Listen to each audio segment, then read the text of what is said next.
नमस्कार. पहिल्या भागामध्ये आपण पाहिलं स्त्री प्रजनन संस्था, पुरुष प्रजनन संस्था, मासिक पाळी आणि गर्भावस्था म्हणजे गर्भ कसा तयार होतो. आणि आता ह्या अंकात आपण पाहणार गर्भावस्थेच्या 3 पायऱ्या.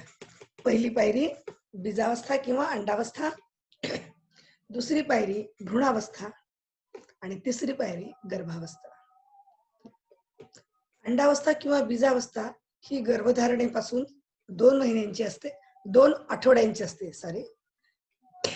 गर्भधारणेपासून 2 आठवड्यापर्यंतचा जो कालावधी असतो त्या कालावधीला बीजावस्था म्हणतात किंवा अंडावस्था म्हणतात. तर 2 आठवड्यापासून 2 महिन्यापर्यंतचा कालावधी भ्रूणावस्था आणि 3ऱ्या महिन्यापासून जन्मापर्यंत बाळाच्या गर्भावस्था. ह्या 3 अवस्थेमध्ये बालकाचा म्हणजे गर्भाचा विकास होतो. आता पहिल्या अवस्थेमध्ये हे पहा, एक पुरुष बीज स्त्री बीजामध्ये असं आत येतं. तुम्हाला मी स्त्री प्रजनन संस्थेमध्ये सुद्धा ही गोष्ट दाखवली होती. परत फक्त एकदा तिकडे नेते. अंडाशयामधून परिपक्व झालेले अंडबीज स्त्रीच्या हे इथून रजोवाहक नलिका घेते आणि आत आणते. स्त्रीचा आणि पुरुषाचा संभोग झाल्यानंतर पुरुष बीज आणि स्त्री बीजांचा संयोग होतो आणि ते इथेच येतात आणि इथून हळूहळू गर्भाशयात आणून सोडतात.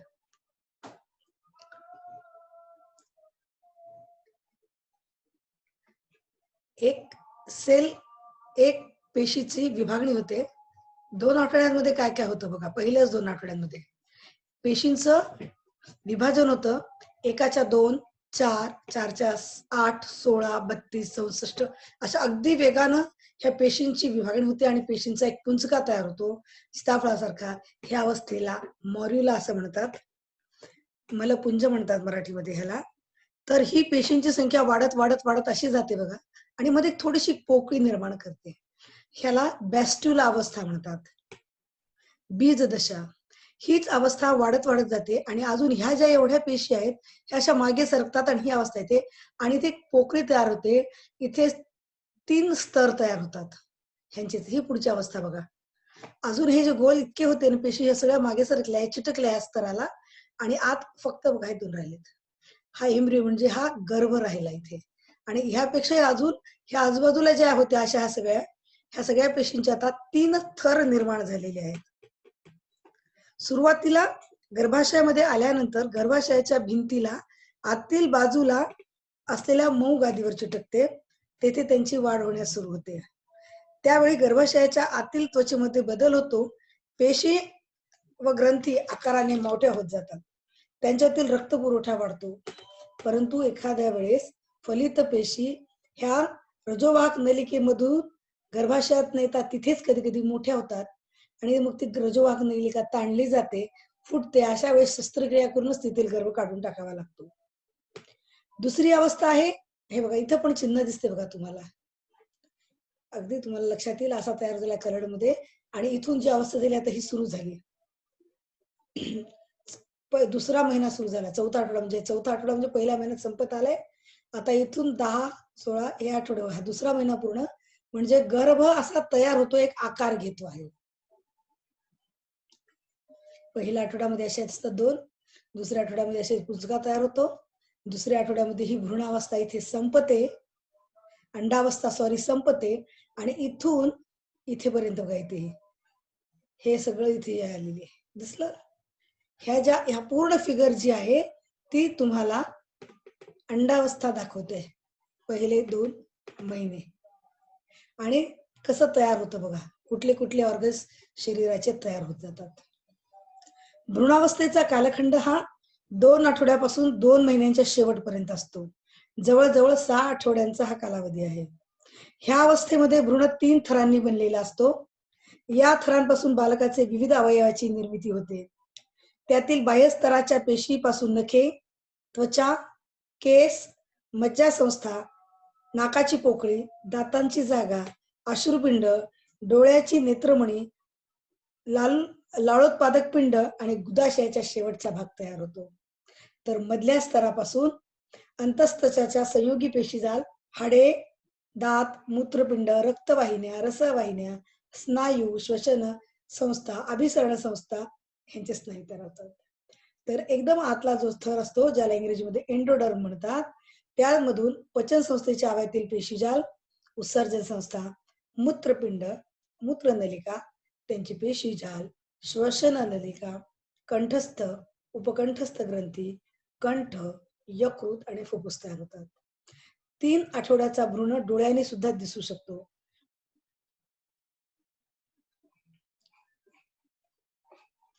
हा बघा इथे तुमच्या लक्षात येईल.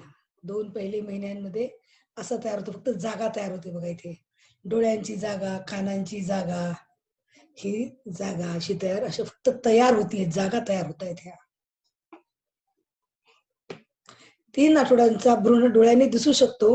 मेंदू व डोक्याची जागा थोडी वाढते. डोळे येण्यासाठी लहान खाचा तयार होतात. हे बघा इथे दिसतंय तुम्हाला. 4 आठवड्यांच्या भ्रूणाची लांबी 3.5 सेंटीमीटर असते. हृदय, पित्ताशय, पचनेंद्रिय, मेंदू आणि आंतरिक अवयवांना आकार यायला लागतो. हृदयाचे ठोके सुरू होतात. 5 ते 7 आठवड्याचा हा जो कालावधी आहे, 5 ते 7 हा, ह्यामध्ये भ्रूणाचा आकार चंद्रकोरी सारखा होतो. पाठीचा हा कणा तयार होतो बघा, पाठीचा कणा दिसतो तयार झालेला. पाठीचा कणा तयार होण्यास सुरुवात होते. डोक्याची वाढ जलद गतीने होते आणि हातापायाच्या जागी लहान खुणा दिसायला लागतात. हातांच्या आणि पायांच्या ह्या खुणा दिसायला लागतात. 8व्या आठवड्यापासून भ्रूणाच्या डोळ्यांना पापणे आणि कान तयार होतात बघा इथून. हा 8 आठवडा इथून. हातापायांची लांबी 1.25 सेंटीमीटर पेक्षा जास्त होते. फुफ्फुसाची वाढ होते. फुफ्फुसाची वाढ झाली असली तरी आवश्यक प्राणवायूचा पुरवठा मात्र आईच्या रक्तातून होत असतो. 8व्या महिन्याच्या शेवटी बालकाचे हात, पाय, कान, डोळे, बाहेरील लिंगाचा भाग दिसायला लागतो आणि त्याला मनुष्याचा आकार प्राप्त होतो. भ्रूणाचा विकास होत असताना गर्भाच्या पोषणासाठी आणि संरक्षणासाठी वार, नाळ आणि गर्भजल पिशवी तयार होते आईच्या गर्भामध्ये. व त्या तिघांमुळेच गर्भाचे संरक्षण आणि पोषण होते आणि गर्भाची वाढ छान होते. आता वार म्हणजे काय? वारला इंग्रजीमध्ये प्लासेंटा असं म्हणतात. गर्भधारणा झाल्यानंतर स्त्री बीज गर्भाशयाच्या आत आल्यावर त्याच्या वाढीला अनुकूल परिस्थिती तयार करण्याच्या दृष्टीने बाहेरील बाजूला एक आवरण तयार होते आणि त्याला वार म्हणतात. आणि हे वार जो असतो तो प्रसूतीच्या वेळेस म्हणजे डिलिव्हरीच्या वेळेस बाहेर टाकला जातो. गर्भ 3 महिन्याचा झाल्यानंतर गर्भाच्या वरील भागावर केसासारखी मुळे निघतात. त्यालाच पोषकावरणांकुर असं देखील म्हणतात. हे अंकुर हळूहळू वाढतात. त्यापासून वार तयार होते. हिचा आकार गोल असतो. मध्ये जाड आणि काठाकडे पातळ असते. गर्भाच्या लहान मोठ्या आकाराचा परिणाम वारेच्या आकारावर होतो. वारेला 2 पृष्ठभाग असतात.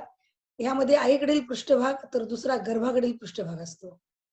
वार हे गर्भाला पौष्टिक द्रव पुरवणे, गर्भातील चयापचयाच्या निर्माण होणाऱ्या निरुपयोगी पदार्थ मातेच्या रक्तामध्ये पोहोचवणे, विषारी जंतू द्रव्य गर्भाकडे जाण्यास अडथळा निर्माण करणे, गर्भाचे फुफ्फुस म्हणून अशुद्ध रक्त नाळेतील नाभी रोहिणीतून मातेच्या रक्तात मिसळवणे आणि शुद्ध रक्त नाभिनिलेतून गर्भाकडे पोहोचवणे.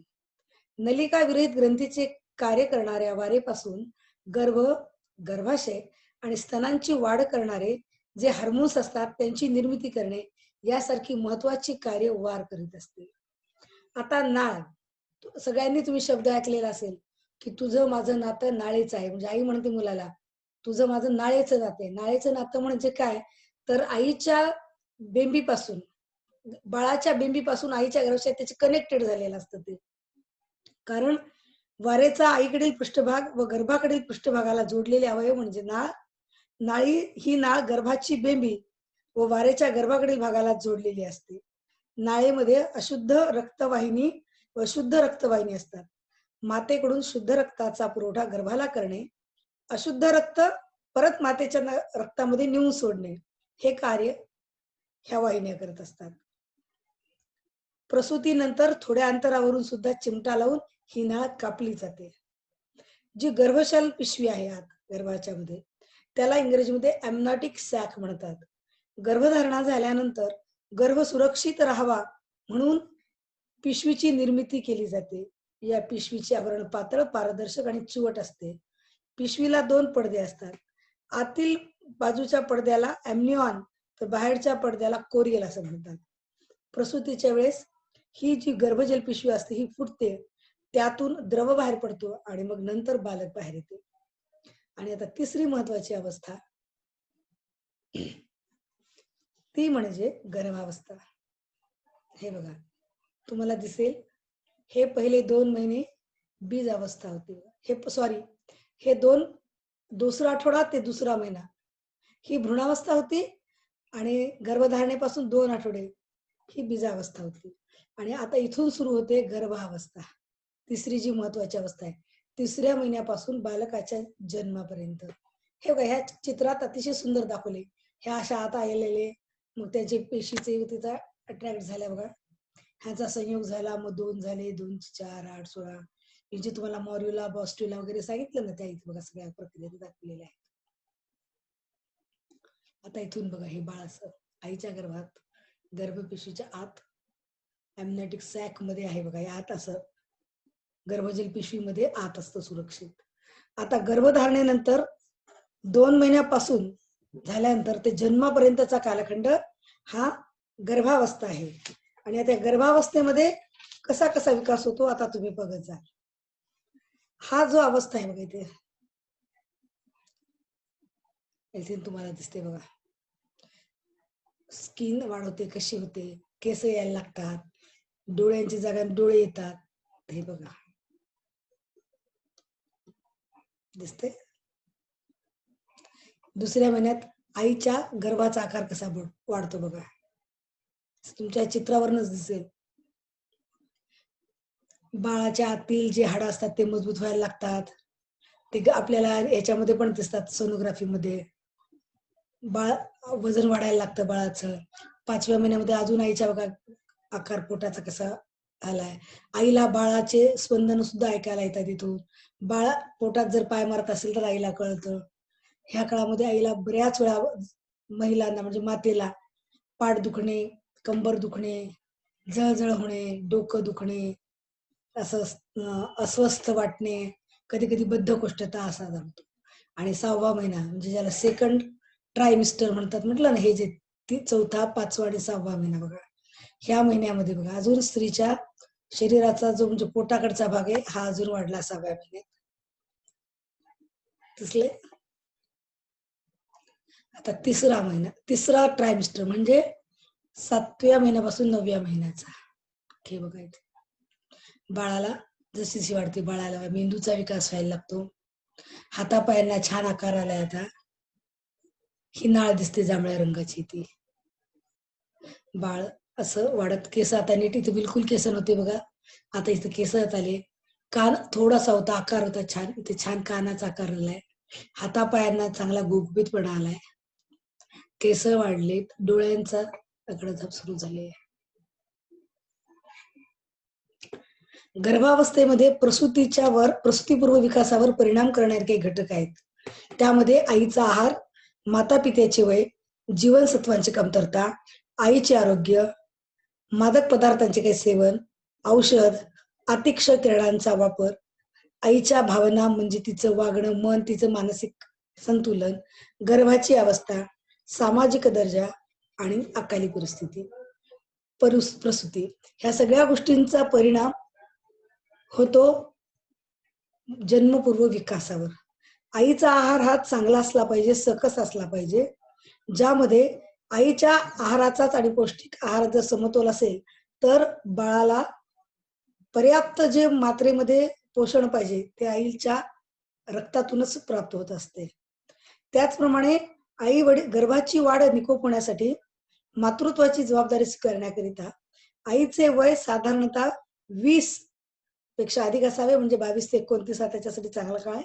कारण त्यामध्ये त्या वयात स्त्रीची म्हणजे मुलीची वाढ चांगली झालेली असते, सक्षम झालेली असते आणि त्यामुळे मानसिक दृष्ट्या सुद्धा येणाऱ्या ज्या अडचणी आहेत त्यांना ती सामोरं जाऊ शकते. जर 16-17 वर्षांची जर माता असेल तर मग मात्र कुपोषित बाळाला ती जन्म देते. आहारामध्ये जर जीवनसत्वांची कमतरता असेल तर आकृतिबंध जो बालकाचा आहे तो कमी होतो. आईचे आरोग्य हे अतिशय महत्वाचे आहे, कारण आईला जर गर्भावस्थेमध्ये कावेळी मधुमेह सारखे जर आजार असतील किंवा रुबेला असे इतर आजार असतील तर मग गर्भाच्या वाढीवर परिणाम होतो. त्याचप्रमाणे इतर कुठलाही अंतःस्रावी ग्रंथी जर नीट स्त्रवत नसतील किंवा त्याच्यामध्ये जर काही अडचणी येत असतील तर बाळाच्या हाडाचा आणि इतर ग्रंथीचा विकास होण्याला बाधा येते. त्वचा खरखरीत राहते, केस राठ होतात, पोट मोठे होते, मेंदूंची वाढ नीट होत नाही, त्यांचे डोके लहान होते, उंची कमी होते, मानसिक दोष निर्माण होऊ शकतात. त्याचप्रमाणे गर्भवती स्त्रीने मादक पदार्थांचे सेवन करू नये. कुठलेही औषध विनाकारण घेऊ नये. डॉक्टरांच्या सल्ल्यानेच औषध घ्यावेत. मनानेच हात दुखते, पाय दुखते, डोकं दुखते, ताप आला म्हणून गोळ्या घेऊ नये. त्याचा परिणाम बालकाच्या म्हणजे गर्भाच्या वाढीवर होत असतो. क्ष किरणांचा सुद्धा जास्त वापर गर्भावर होऊ नये. कारण वारंवार जर सोनोग्राफी करणं ठीक आहे, पण विनाकारण दुसऱ्या छोट्याशा मोठ्या आजारासाठी क्ष किरण किंवा सारखे एक्सरे वगैरे काढणं हे सुद्धा चांगलं नाही. कारण त्यामुळे बालकाला मतिमंदत्व, शारीरिक व्यंग, कमी वजन, बहिरेपणा, आंधळेपणा ह्यासारख्या विकृती सुद्धा होऊ शकतात. त्याचप्रमाणे आईची मानसिक अवस्था आणि भावनिक अवस्था ही मेंटेन केली पाहिजे घरातल्या लोकांनी आणि तिच्या नवऱ्याने पर्टिक्युलरली. कारण ह्या काळामध्ये जर माता सतत अडचणीत रडत असेल, कुठल्या तरी टेन्शन मध्ये जगत असेल तर तिला त्या गोष्टींचाही त्रास होऊ शकतो. घरातील परिस्थिती, वातावरण, आजूबाजूची परिस्थिती ही पण जर पोषक असेल तर गर्भाच्या वाढीसाठी उत्तम असतं. बऱ्याच महिलांना विविध महिन्यामध्ये म्हणजे 3ऱ्या महिन्यात किंवा 2ऱ्या ट्रायमिस्टरमध्ये किंवा 3ऱ्या बऱ्याचशा आजार असे होतात. आजार म्हणजे त्यांना त्रास होतो. मग त्याच्यामध्ये पाठदुखी, श्वास घेण्यास त्रास होणे, सतत थकवा जाणवणे, असं पोटात कळ येणे, डोकं दुखणे, सारखं युरिनला जावं लागणे, पायामध्ये अशा व्हेरिकोस वेन तयार होतात वजन जास्त गर्भाचं राहिल्यामुळे. कधी कधी पाय सुद्धा सुजतात. हे बघा इथे आहे. त्यामुळे व्यवस्थित औषध, पोषण, स्त्रीचं वजन, एक्झरसाइज आणि इतर जे फॅक्टर्स आहेत त्याची काळजी घेतली गेली पाहिजे.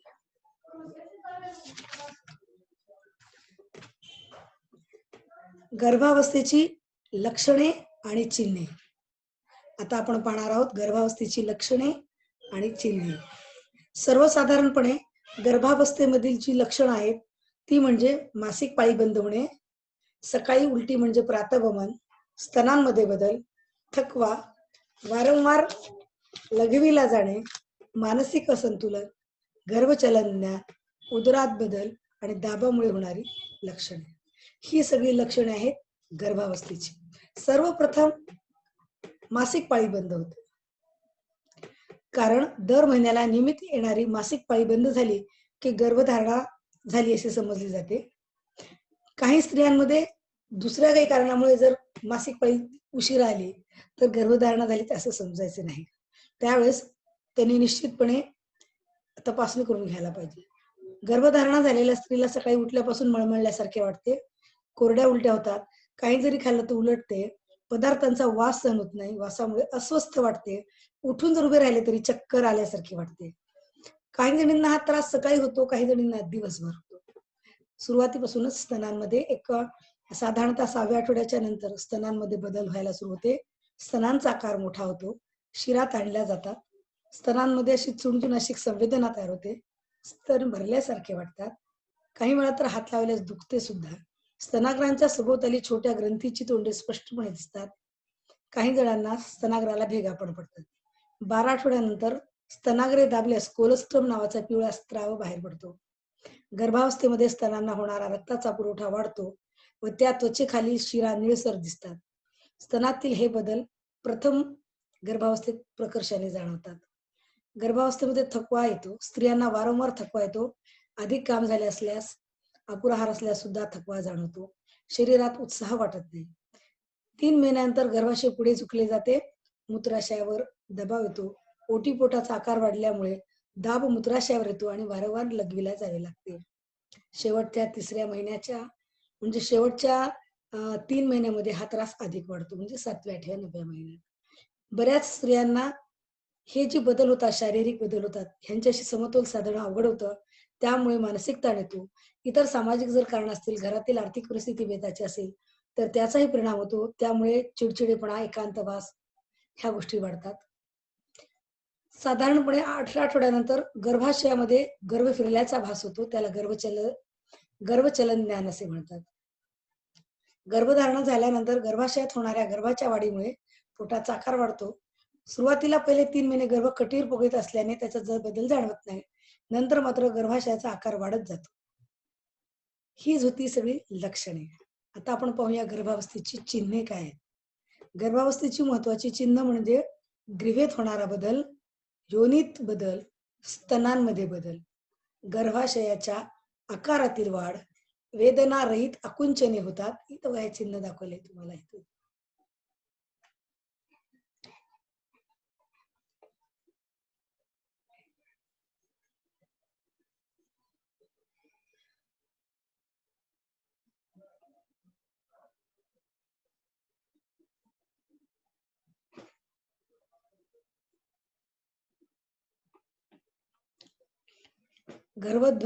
वेदनारहित आकुंचने, गर्भाची हालचाल, गर्भहृदयध्वनी, गर्भाशय ध्वनी आणि अवयवांचे दान. गर्भधारणा झाल्यानंतर ग्रीवेच्या आकारात बदल होतो. ह्या भागात रक्तपुरवठा अधिक होतो. ग्रीवा हाताला मऊ लागते आणि तिचा रंग निळसर होतो. योनीची आतून तपासणी केल्यानंतर ती हाताला मऊ लागते. योनी मार्गातील रक्तवाहिन्या बोटांना जाणवतात. स्तन ताणली जाऊन मोठी होतात. हात लावल्यावर दुखतात. स्तनाग्रांच्या भोवती काळे जागा होते आणि जर स्तन दाबले तर पिवळसर रंगाचा कोलस्ट्रम नावाचा द्रव बाहेर येतो. गर्भाशयाच्या आकारात वाढ होते. पहिल्या 12 आठवड्यापर्यंत उदर पुगळीचा स्पर्श केल्यास गर्भाशय हाताला लागत नाही, पण त्यानंतर नियमित वाढ होत जाते आणि डॉक्टरांना निदान करणे सोयीचे पडते. काही जणांना 3 महिन्यानंतर गर्भाशयाची वेदनारहित आकुंचने होतात. कधी पोट कडक तर कधी पोट नरम लागते. हृदय ध्वनी 5 महिन्यानंतर नाभीच्या खाली मध्य रेषेला एका बाजूला टिकटिक असा बालकाच्या हृदयाचा आकार ऐकू येतो, आवाज ऐकू येतो आणि स्टेथोस्कोपच्या साहाय्याने जर तपासलं तर तो ध्वनी अधिक स्पष्ट आहे ऐकायला मिळतो. ह्यावरून बालक जिवंत आहे असे लक्षात येते. त्या ध्वनीची गती दर मिनिटाला 120 ते 140 असते. गर्भाशय ध्वनी 4थ्या महिन्याच्या शेवटी गर्भाशयाच्या दोन्ही बाजूला गर्भहृदय ध्वनीपेक्षा वेगळा आवाज येतो. ह्या आवाजाचे व गर्भवती स्त्रीच्या नाडीचे ठोके यांची गती सारखी असते. हा आवाज प्रसरण पावलेल्या गर्भाशयाच्या रक्तवाहिन्यांमधून वाहणाऱ्या रक्तप्रवाहामध्ये निर्माण होतो. अवयवांचे ज्ञान. गर्भ 5 महिन्याचा असताना शरीराचे विविध अवयवांची निर्मिती झाली असे. हे अवयव डॉक्टरांना स्पर्शाने सुद्धा ओळखायला येतात. ही जी लक्षणे आणि चिन्हे आपण सिलेबस पाहतोय, तुमच्या लक्षात येईल. मी मुद्दाम ती स्लाइड परत तुम्हाला दाखवते आहे. गर्भावस्थेच्या आपण पाहिल्या तिन्ही. त्यानंतर लक्षणे आणि चिन्हे पाहिली.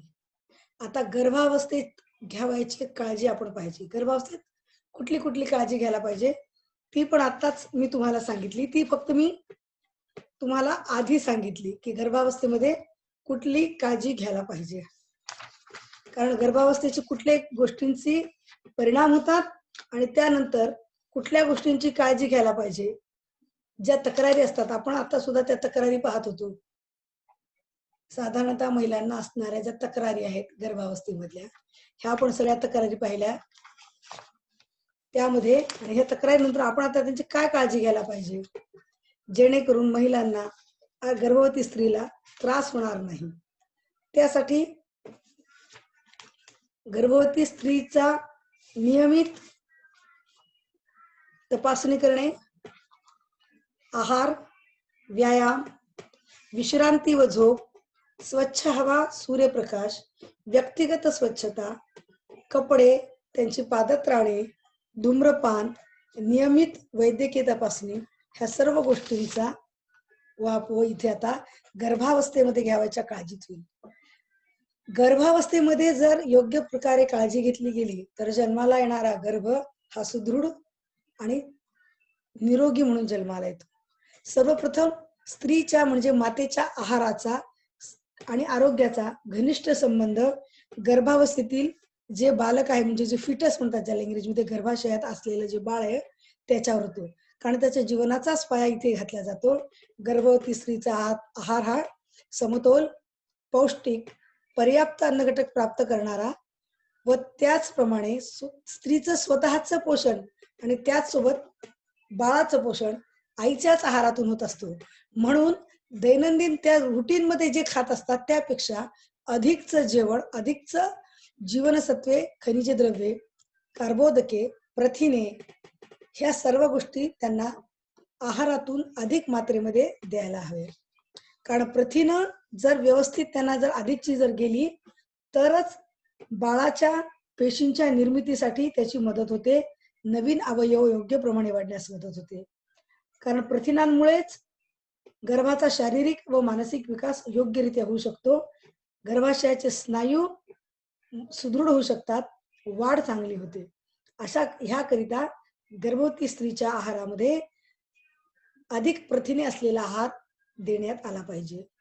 त्याचप्रमाणे कार्बोदके सुद्धा अधिकची द्यावी. आता प्रथिने आणि कार्बोदके अधिक द्यावी ह्याचा अर्थ काय, की जेवणामध्ये सर्व प्रकारच्या डाळीचा समावेश जास्त प्रमाणात असावा. दररोज जर एखाद दीड पोळी खात असेल तर त्यांनी 3 वेळा 2-2 पोळ्या खाव्या, भाकरी खावी, भात खावा. म्हणजे ज्या पदार्थातून कार्बोदके मिळतात ती पदार्थ आणि ज्याच्यातून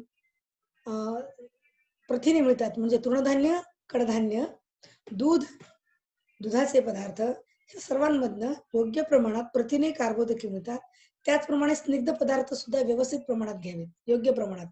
म्हणजे जे काही दररोज खातात समतोल आहार त्यापेक्षा अधिक कार्बोदके, अधिक जीवनसत्वे, अधिक क्षार जर दिले तर बाळाच्या वाढीसाठी त्याचा योग्य परिणाम होतो. त्याचप्रमाणे गर्भवती स्त्रीने व्यायाम केला पाहिजे. निरोगी आणि सुदृढ शरीराकरता आणि आनंदी जीवन जगण्याकरिता व्यायाम जितका शक्य आहे पर्याप्त आहे तेवढा करावा. गर्भाची वाढ योग्य होण्याकरिता घरातील सर्व कामे स्त्रीने जर केली तर अजूनच छान. फक्त अधिक श्रमाची आणि कष्टदायक कामे टाळावीत. जड वस्तू उचलणे किंवा खुर्ची उचलणे अशी कामे करू नये, पण जी कामं सहज घरात करू शकतात अशी कामं करावीत. सकाळी संध्याकाळी जर फिरायला गेलं तर अजूनच छान. त्यामुळे शुद्ध हवा मिळते, रक्ताभिसरण क्रिया आणि पचन क्रिया योग्य राहण्यास मदत होते, शरीरामध्ये हलकेपणा येतो आणि स्फूर्ती पण येते. हे जरी होत असेल तर गर्भवती स्त्रीने विश्रांती घेणं अतिशय आवश्यक आहे आणि झोप पण घ्यायला पाहिजे. वास्तविक गर्भावस्थेमध्ये फार झोप येत नाही, पण जेव्हा शक्य असेल तेव्हा थोडे कामं झाल्यानंतर थोडं टेकणे किंवा पडणे हा जो प्रकार आहे, पडणे म्हणजे थोडंसं झोपायचं थोड्या वेळ. दुपारीची वामकुक्षी घ्यायची, संध्याकाळी घ्यायची किंवा रात्री. फक्त झोप चांगली घ्यायला पाहिजे. कमीत कमी 8 तास झोप आवश्यक. रात्री झोपताना पायाखाली उशी घ्यावी. त्यामुळे गर्भाशयाचा ओटीपोट व पायावर पडणारा भार कमी होतो. रक्ताभिसरण क्रिया चांगल्या प्रकारे होते. फार उशिरापर्यंत जागू नये, कारण 5व्या महिन्यानंतर स्त्रीला वारंवार लघवीलाही जावं लागते. त्यामुळे मग सारखी झोप मोड होते. त्यामुळे जर दुपारी जर जेवण झाल्यानंतर किंवा दुपारची कामे झाल्यानंतर वेळ मिळाला तर विश्रांती घ्यावी. ताजी हवा आणि सूर्यप्रकाश. गर्भवती स्त्रीने आवर्जून स्वच्छ हवा आणि सूर्यप्रकाश घरात येईल याची दक्षता घ्यायला हवी. सकाळी शुद्ध हवेमध्ये फिरायला जायला पाहिजे, कारण जीवनसत्व ड हे सूर्याच्या कोवळ्या किरणातूनच मिळत असतात. त्यामुळे बरीचशी जर कामं सकाळच्या जर कोवळ्या उन्हात केली तर अधूनच उत्तम. स्वतःची व्यक्तिगत स्वच्छता गर्भवती स्त्रीने राखायला पाहिजे आणि अतिशय लक्ष द्यायला पाहिजे, ज्यामध्ये शारीरिक स्वच्छता, स्तनांची काळजी, दातांची काळजी. दररोज व्यवस्थित साबण लावून आंघोळ करायला पाहिजे. स्तनांची स्वच्छता करायला पाहिजे. दात दररोज 2 वेळा घासायला पाहिजे. जे कपडे घालतात, गर्भवती स्त्री जे कपडे घालते ते सैल आणि सुटेबल असे असावेत. कडक गच्च कपडे घालू नये ज्याच्यामुळे ताण येईल पोटाला. त्यामुळे सुती, स्वच्छ, धुतलेले नीटनेटके कपडे घालावे. गर्भाच्या हालचालीला त्रास होऊ नये. श्वासोश्वास आणि रक्ताभिसरण योग्य पद्धतीने व्हावे. त्याचप्रमाणे आपण जी चप्पल घालतो किंवा पादत्राणे ती खूप साधी सोपी असावीत, म्हणजे उंच टाचेच्या चप्पल नसाव्या किंवा सँडल घालू नये. त्यामुळे शरीराचा भार जो चप्पलवर येतो तो सहन नाही करता येत आणि बऱ्याच वेळा मग चालताना पायाला अडचण येऊ शकते. पाठीला वाक येण्याची शक्यता असते. गर्भवती स्त्रीने धूम्रपान अजिबात करू नये. तसं भारतामध्ये खूप कमी स्त्रिया धूम्रपान करतात, तरुण मुली तर. पण जर करत असतील तर त्यांनी अजिबात करू नये, कारण ह्यामुळे ग्रामीण भागात हा थोडंसं पाहायला मिळतं शहरापेक्षा सुद्धा. पण त्यांनी सुद्धा कुठल्याही प्रकारचं धूम्रपान करू नये. त्याचा परिणाम गर्भाच्या वाढीवर वाईटरित्या होतो. नियमित वैद्यकीय तपासणी केली पाहिजे पहिल्या 3 महिन्यात, प्रत्येक महिन्याला. आणि त्यानंतर डॉक्टर जे सांगतात की पुढच्या महिन्यात म्हणजे पहिल्या 3 महिन्यात एक सोनोग्राफी, नंतरच्या एक, नंतर एक. आणि जर काही अडचण आली असेल तर डॉक्टर सांगतात तुम्हाला परत की तुम्ही परत वारंवार या किंवा मग तपासणी करून घ्या. कुठली औषधं जर असतील कमी कॅल्शियम किंवा जीवनसत्वांची किंवा लोहाची, तर डॉक्टर ते गोळ्यांमधून तुम्हाला देतात. गर्भवती स्त्रीचे वजन दर तपासणी जेव्हा करण्यात येते तर ते वाढलेलं भेटलं पाहिजे. वजन वाढलं पाहिजे. आणि त्याचप्रमाणे रक्त आणि मूत्र दोन्ही तपासणी करून घ्यायला पाहिजे. ज्यामुळे काही साखर वगैरे किंवा शुगर सारखा कुठला आजार तर नाही, इतर कुठली गोष्ट नाही. आणि सर्वात महत्वाचं म्हणजे हिमोग्लोबिनचं प्रमाण किती हे कळतं.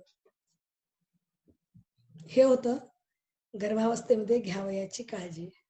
स्त्रीने स्वतःही घ्यायची आणि तिच्या कुटुंबातील इतर सदस्यांनी, मग नवरा असेल, सासू सासरे असतील किंवा घरात अजून कोणी असेल, त्यांनी सगळ्यांनी ह्या गोष्टींची काळजी घ्यावी, जेणेकरून तिची गर्भावस्था सुरक्षित होईल आणि तिचं मातृत्व सुरक्षित राहील.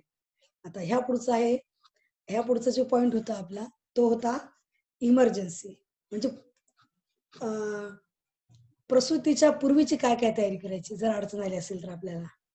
आता 9 महिने 9 दिवस होत आले, डिलिव्हरीचा म्हणजे जवळ दिवस येतो. पण जसाच हा कालावधी जवळ यायला लागतो, तर बरेच अडचणी किंवा बरेच प्रश्न मनामध्ये निर्माण होतात. शहरामध्ये फारसं ह्या गोष्टींची अडचण येत नाही, तरी अडचणी ह्या वेगळ्या असतात, ग्रामीण भागात असो किंवा शहरी भागात असो. कारण डिलिव्हरी म्हणजे प्रसूती कुठे करायची, घरी करायची का दवाखान्यात? मग तो दवाखाना जवळ आहे का दूर? जर तिथं पोहोचायचं असेल, दिवसा असेल तर ठीक. जर रात्री जायचं असेल तर मग ऑटोची अरेंजमेंट काय करायची? डॉक्टरांच्याकडे कसं जायचं? जर घरी गाडी असेल तर ठीक, नसेल तर मग कोणाला तरी सांगून ठेवायला लागेल. ह्या सगळ्या गोष्टींसाठी मग तिथे ॲम्ब्युलन्स आहे का? आपल्याला तिथे पोहोचता कसं येईल? तिथे गेलं तर मग त्यावेळेस डॉक्टर नसतात, तर मग तिथे परिचारिका असतात किंवा नर्स असतात. मग त्यांचा नंबर किंवा तिथे त्यांची जाऊन ओळख करून घ्यावी. तिथे कुठे ज्या डॉक्टरला शहरामध्ये जर करायची असेल, तर ज्या डॉक्टरकडे आपण 9 महिने 9 दिवस 9 महिन्याची तपासणी केली असते, त्यांच्याशी त्यांना माहीत असते की आता डिलिव्हरीचा ड्यू डेट कधी, त्याला ड्यू डेट म्हणतात इंग्रजीत. म्हणजे प्रसूतीचा दिवस कोणता आहे किंवा तो आठवडा कोणता आहे, सहसा डॉक्टर सांगतात. आणि मग त्याप्रमाणे शेवटच्या महिन्यामध्ये डॉक्टरांच्या संपर्कात राहायला पाहिजे. त्यामुळे अडचणी येत नाहीत. सर्वात महत्वाचं म्हणजे आर्थिक तरतूद करून ठेवावी लागते. जर डिलिव्हरी आजकाल प्रसूती फार महागली आहे. जर नॉर्मल डिलिव्हरी झाली तर फार खर्च येत नाही. पण सी सेक्शन म्हणजे जर सिझेरियन डिलिव्हरी असेल तर कमीत कमी 20 आणि जास्तीत जास्त 30,000 रुपये लागतात. आणि हे दोन्ही प्रसूती जर सरकारी दवाखान्यात होणार असेल तर खर्च लागत नाही. फारसा औषधांचा थोडाफार खर्च लागत असेल. पण प्रायव्हेट हॉस्पिटलमध्ये, दवाखान्यामध्ये जर करायचं असेल तर मी जो सांगितलेला खर्च 25,000 ते 30,000 रुपये सी सेक्शन सिझेरियन डिलिव्हरीला लागतात. आणि नॉर्मल प्रसूतीला कमीत कमी 3,000 ते 4,000 रुपये लागतात. त्यामुळे आर्थिक तरतूद करून ठेवायला पाहिजे. डॉक्टरांकडे जाण्यापूर्वी म्हणजे डिलिव्हरीला जाण्यापूर्वी जे आवश्यक साहित्य असतं, त्या साहित्याची जमव करून एक बॅग भरून ठेवायला पाहिजे. ज्यामध्ये गर्भवती स्त्रीला लागणारं सुती साड्या, सुती साड्यांच्या, जुन्या सुती साड्यांचे जर बाळाती असतात, लंगोट असते ती, सैल ब्लाऊज, गाऊन, परकर, रुमाल, टॉवेल, नॅपकिन, सॅनिटरी नॅपकिन, थंडीचे दिवस जर असतील तर स्वेटर, शॉल, पावसाळ्याचे दिवस असेल तर डास वगैरे असतात म्हणून मग मॉर्टिन, कॉईल किंवा मच्छरदाणी, अशा सगळ्या गोष्टी. त्याचप्रमाणे नवजात बालकाला घालण्यासाठी लागणारी छोटी छोटी कपडे, छोटी झबले, लंगोट, दुपटे, लाळेरे, मऊ टॉवेल, ह्या सगळ्या गोष्टी एकत्र करून ठेवायला पाहिजे. जेणेकरून जर तातडीची गरज झाली, अडचण जर आलीच, तर डॉक्टरांच्याकडे पटकन जाताना ही बॅग जर भरलेली असेल, ही पिशवी जर भरलेली असेल तर सोपं पडते. कारण जर डिलिव्हरीचा वेळ कसा आहे तो आपल्याला सांगून येत नाही. रात्री, मध्यरात्री जर असेल तर बऱ्याच अडचणींना सामोरं जावं लागतं. अशा वेळेस जर तयारी असेल सगळ्या गोष्टींची आपली, तर अडचण आपल्याला कमी येते. म्हणजे प्रसूती करणाऱ्या घरच्या लोकांना किंवा त्या स्त्रीला सुद्धा कमीत कमी अडचणींना सामोरं जावं लागतं. आता डिलिव्हरी पूर्वी एक गोष्ट ही मी तुम्हाला दाखवायची आहे मला. आता आपण प्रसूतीच्या 3 अवस्थेकडे येतात, त्याआधी मी तुम्हाला दाखवते आहे बघा. सहसा नॉर्मल जे बाळ जन्माला येतं ना, ते बाळाची अवस्था अशी असते पोझिशन. शेवटच्या महिन्यात अशी फिक्स होते. म्हणजे डोकं खाली असतं. इथे इथे योनी असते स्त्रीची. हे डोळस गर्भाशयाच्या पिशवी गर्भाशयामध्ये असं डोकं त्याचं खाली फिक्स होते नॉर्मल केसमध्ये. पण जर बाळ पायाळू असेल तर पाय खाली येतात आणि डोकं वर असतं बघा. ह्याची एकदम उलट दिसते तुम्हाला. आता हे अपूर्ण पायाळू आहे. आता जो अपूर्ण पायाळू आहे ह्याचं डोकं पण खाली नाही आणि पाय पण खाली नाही. हा असा जो असा फिक्स झाला झोपलाय बघा असा बाळ. त्याची अशी अवस्था आहे गर्भामध्ये. आणि हा जो आहे ना हे तर आडवं आहे. म्हणजे ह्याला तर पर्यायच नाही. ह्याला सिझर करूनच करावं लागतं. आता ह्या झाल्या बाळा डिलिव्हरीला येतानाच्या आधीची अवस्था. ही फक्त एक लिस्ट आहे इंग्रजीमध्ये दिलेली मी जी तुम्हाला आता सांगितली की काय काय तयार ठेवायला पाहिजे ह्याची. आता ह्या आहेत जन्माच्या 3 अवस्था. आता बाळ जन्माला येणार आहे बघा. जन्माला येणाऱ्या बाळाच्या ह्या प्रसूती प्रक्रियेच्या ह्या 3 अवस्था आहेत. ही बघा पहिली अवस्था, ही दुसरी अवस्था आणि ही तिसरी अवस्था आहे. आता ही जी पहिली अवस्थेमध्ये काय होतं हे बघा, हा इथे योनी मार्ग आहे. हा जो दिसतो ना हा बाणीने दिसतोय तो हा गर्भाशय आहे बघा. गर्भाशय आहे युटेरस म्हणजे. हे बाळ असं इथे सुरक्षित असं आहे. ही जी निळी दिसते ही नाळ आहे. हे डोकं इथे फिक्स झाले बघा. हे आपण नॉर्मल डिलिव्हरी पाहतोय बरं का. ह्यामध्ये सुरुवातीच्याच ह्याच्यामध्ये प्रसूतीच्या ह्या ज्या आहेत स्त्रीला कळा यायला सुरू होतात. पोट दुखायला सुरू होतं. गर्भाशयाचे जे स्नायू ते आकुंचन आणि प्रसरण पावायला लागतात. पोट दुखायला सुरू होतं. त्याला कळ म्हणतात. स्त्रीला वेदना असह्य व्हायला लागतात. प्रथम ह्या कळांची तीव्रता कमी असते आणि नंतर मग ती खूप होत जाते. हळूहळू 2 कळांमधील जे अंतर आहे ते वाढायला लागतं. आधी जास्त असतं. म्हणजे 2 कळांमधील अंतर थोडं जास्त असतं. नंतर नंतर 2 कळांमधील अंतर कमी होते, तीव्रता वाढते आणि अर्ध्या 1 मिनिटामध्ये सारख्या कळायला लागतात. दर 15 मिनिटांनी कळ येते. ग्रीव्हेचा आकार मोठा होतो. गर्भाशय ताणल्या जातं आणि ओटीपोटाकडे महिलेच्या मातेच्या कळायला लागतात बघा. इथपर्यंत बाळाचं डोकं आलं बघा इथपर्यंत. ही झाली प्रसूतीची पहिली अवस्था. म्हणजे बाळ असं खाली झाले, आईला कळायला सुरुवात झाल्या. इथे ही जागा जी आहे ती थोडी उघडली, थोडं पाणी यायला सुरुवात झालेली कळांमुळे थोडी थोडी डायलेट झालं म्हणजे त्याला थोडं द्रव यायला बाहेर सुरू झाले आणि ती जागा थोडीशी फाकायला लागली. आता दुसरी अवस्था. आता ही जी पहिल्या अवस्थेमध्ये काय झालं आधी बघा, कळा सुरू झाल्यानंतर 6 ते 12 तासांनी बालक ज्या पिशवीमध्ये आहे ती तरंगत असतो, ती फुटते. पाण्याच्या दाबामुळे ग्रीव्हेचा आकार हा वाढतो इथल्या. हा इथला जो ग्रीवा आहे ह्या ग्रीव्हेचा आकार वाढतो, मोठा होतो. त्यामुळे थोडा रक्तस्राव होऊन योनीतून रक्तस्राव व्हायला लागतो थोडा. इथून असा. ह्या ग्रीवेच्या नंतर इथं समोर असते योनी, इथून ही फुटते त्यामुळे थोडा रक्त यायला लागतं. या दुसऱ्या अवस्थेत काय होतं बघा. ग्रीवा पूर्णपणे विस्तारली जाते. हा जो भाग आहे ही जी ग्रीवा आहे इथली ही पूर्णपणे मोठी होते. स्त्री श्वास रोखून धरते त्यामध्ये आणि खाली जोर द्यायला सांगतात डॉक्टर तिला. गर्भाचे डोके योनी मार्गातून बाहेर येते भाषे. बाहेर डोके आल्यान सुरुवातीला डोके बाहेर येते, मग मान, ही ते मान दिसते बघा. हेड हा डोकं, ही मान, मग खांदा. आधी डावा खांदा, नंतर उजवा खांदा, शेवटी हे शरीर आणि मग हात आणि मग पाय असे बाहेर येतात आणि उरलेलं गर्भोदक बाहेर येतं. डोके बाहेर येण्याच्या वेळी स्त्रीला प्रचंड त्रास होतो. त्यानंतर पूर्ण बालक बाहेर येण्यास त्रास होत नाही. जेवढा डोक्याला व्हायला त्रास होतो आणि ते जागा असते त्या जागेतनं हे बाहेर येतं तिथनं. पहिल्यांदा गर्भवती स्त्री असेल तर ही अवस्था अर्धा किंवा अर्धा ते 3 तास अशी असते. पण दुसऱ्या वेळेस मात्र किंवा दुसऱ्या तिसऱ्या वेळेस हा जो कालावधी आहे अर्ध्या तासाचा तो कमी होतो आणि लवकर हे बाळ जे आहे डोकं आहे जे बाळाचं ते बाहेर आलं होतं. आता ही तिसरी अवस्था आहे. बाळ बाहेर आलं, बाळाचं आधी डोकं, मान, डावा खांदा, मग उजवा खांदा, मग शरीर, हात आणि मग पाय अशी बाहेर आली. आणि आता तिसऱ्या अवस्थेमध्ये बघा हे फक्त अंबिलिकल कॉर्ड नाळ इथे राहिली दिसते कशी. बाळ नाही दिसते का, बाळ आता बाहेर आले इकडे. आणि मग ही अवस्था अर्ध्या तासाची असते. प्रथम ही जी नाळ आहे ही नाळ 2 ठिकाणी निर्जंतुक दोऱ्याने बांधतात, मधोमध कापतात, आईपासून मूल वेगळं करतात. ह्या वेळेस रक्त बाहेर पडतं. बाळ जन्माला आल्यानंतर सर्वप्रथम रडतं आणि जर बाळ रडत नसेल तर काळजीची गोष्ट आहे. त्यामुळे बाळ रडले नाही तर त्याच्या जीवाला धोका असतो. मग अशा वेळेस डॉक्टर त्याला रडवण्याचा प्रयत्न करतात आणि रडण्याच्या क्रियेमुळे बालकाच्या श्वसन नलिकेचे दार उघडते, श्वासोश्वासाची क्रिया सुरू होते आणि बालक स्वतंत्रपणे जगतो. हे बघा, ह्या चित्रात मी दाखवले नॉर्मल व्हॅजायनल म्हणजे योनी मार्गातून ग्रीवेतीने बाळ असं जन्माला येते. आधीचं जेच आहे ते तुम्हाला आता परतच दाखवते. बघा, हे असं येते बाहेर. हे डॉक्टर किंवा असतात ते आधी डोकं बाहेर काढतात आणि मग हे सगळं.